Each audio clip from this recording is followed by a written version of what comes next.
Hey guys, we're here with Malcolm Thomas. Malcolm Thomas is the superintendent for the Escambia County School District, and he's a very VIP guest for Zarzaur Law TV, and we appreciate you being here. Thank you, sir. My pleasure. And it's timely for him to be here because we start school next week in Escambia County, and there's some new things that are happening. One of the bigger things the superintendent was telling us about is that West Florida High School is moving to a new campus, and I'll let Superintendent Thomas speak directly to that, but who's going where and what's happening? Well, we've been preparing this for about 3 years.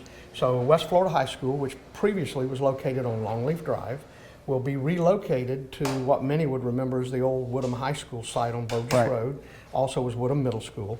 So they are moved in. They will start school on Monday at the new location. Okay. That will reduce some traffic on Longleaf Drive, where we had Pine Forest and West Florida side by side. In the place of West Florida, we're moving our Success Academy.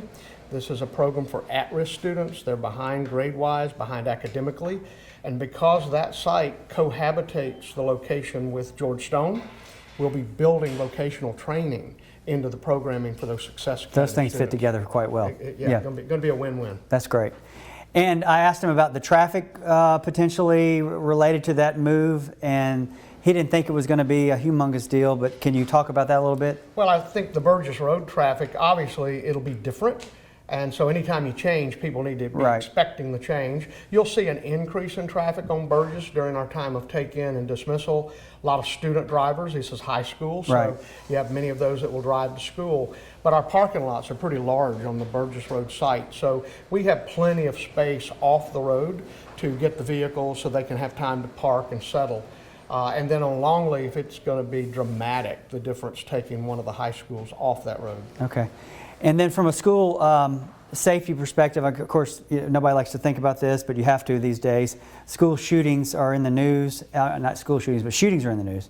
And, you know, Florida, I guess, passed a law a year or so ago about having armed guards at the schools. And I think Escambia County this year is going to have armed sheriff's officers or deputies. Well, we've always had school resource officers at middle and high school. What we've done this year is the sheriff has provided training for what's called Guardian Program. The way we approach that, they're our employees at the school district, but the sheriff has to take them through the training and has to certify they've met all the requirements. The requirements are very rigorous. The sheriff tells me that they're going to shoot more rounds at the firing range and have to score a higher proficiency than a deputy that's on patrol. And that's not necessarily a bad thing, because we're going to put those officers, we call them campus security officers, on an elementary campus with students as young as 4, 5 years old. And so that will be new. We'll have our first group graduating and being certified this week. The sheriff will certify them. They'll be ready to go on Monday. I think we're going to have 11 that are prepared to go, and we'll have 13 probably within a week or so. And they'll be assigned to a school, and their job is to really walk perimeter of the school, provide that sort of safeguard with an armed presence on campus. They will be in uniform, not a sheriff's office uniform nor a City of Pensacola uniform.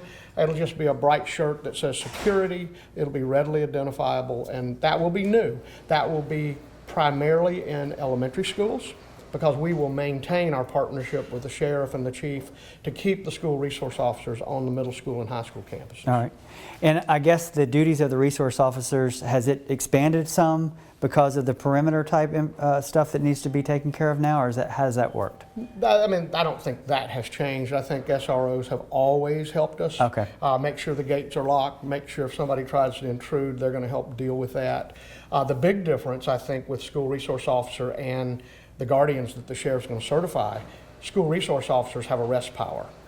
The campus security officers will not. We're all doing what we can to make it as safe as possible, and I'd be reluctant if I didn't remind people that when you think of what has happened in our community over the last few days, what's happened in our country over the weekend, school shootings are possible, but their probabilities are still very, very low. That's right. You know, I think we have 46 in the history of the United States, only one of those at an elementary school. It's far more likely and probable that a shooting's happening at a business, retail establishments, as you're seeing. But we still have to do all we can to make sure that our schools are safe for our children. Well, thank you for doing that. Now the school buses, how many school buses are going to be on the roads that have not been on the roads over the summer? Well, we're going to run about, it's almost 300 buses 300 that buses. are going to run. That's an army of buses. That's a lot of buses. It is. And then everybody's a trained driver. They're all certified bus drivers, I suspect. And it's on the public, though, to obey our rules, right? As far as when you see a school bus that's loading or unloading children, stop in your tracks kind of thing. Absolutely, and so that'll be a change on Monday. Right. Buses are going to be stopping. Your normal flow of traffic won't go as smoothly because you're going to see those buses. Anytime you see a bus stopping to load or unload the bus, one, you need to stop because it's the law. Number two, and I think it's really the most important reason, you don't want to injure somebody else's child or grandchild. Right. You know, their life is essentially in your hand. And we see today many motorists are distracted. We have many bus accidents where it's not our fault. Right. Somebody's texting, their mind's not on the road, they run into the back of a bus. Right. The bus always wins in those. Right. The car, their car gets destroyed and demolished, but you got to pay attention. And if we're loading and unloading, you particularly have to pay attention. I would also say when the bus is moving down the road and it's that take-in time or drop-off time, pay attention. Most of the roadways in our community don't have good sidewalks. Our walking paths in some places are not very good. And so students may stumble along. They're sometimes walking along the edge of the road. Be careful, slow down, be alert. The life you save might be somebody's child that you know. Right. And even if the bus is stopped and there's no obvious warning signs, you should assume that if the bus is stopped, they're probably in the process of putting those signs out, or there might be kids around and possibly the signs didn't get put out or something. You should just err on the side of stopping if a bus is stopped. Is that fair? You should, but what the bus will do is it's rolling to the stop. They are putting the signs out at that point. Okay. Before that bus comes to a complete stop, the stop arm is out, the gate's out, so any child that has to cross the road, we're prepared. Very good. All right. So you heard it straight from the superintendent. This is the scoop for the new school year. I'm sure there'll be a link to their website underneath this video. If there's any other information that might be helpful on their website, we'll put a link to it down here. And if you have any questions that we can answer, you can find us on the web at zarzaurlaw.com. Thank you, sir. Yes, sir. Good luck next week.